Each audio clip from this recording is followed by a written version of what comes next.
On ne sait pas exactement la tenue des échanges, on ne sait pas est-ce qu'il y aura d'autres textos, etc., etc.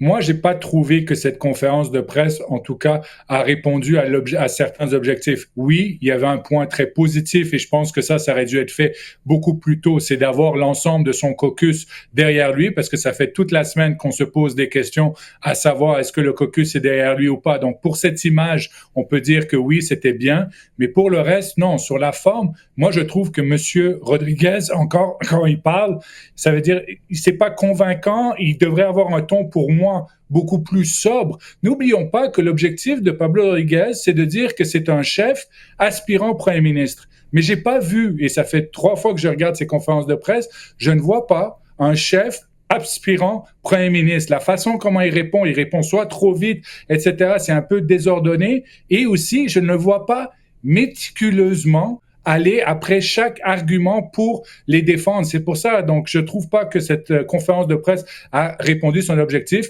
mais c'est vrai qu'il y a encore beaucoup de questions et toute cette pluie de mise en demeure, on est rendu à quoi? 7-8 la mise en demeure, si on compte Marois Risky, Geneviève Hans, maintenant le Parti libéral. Écoutez, c'est un festival pour les avocats.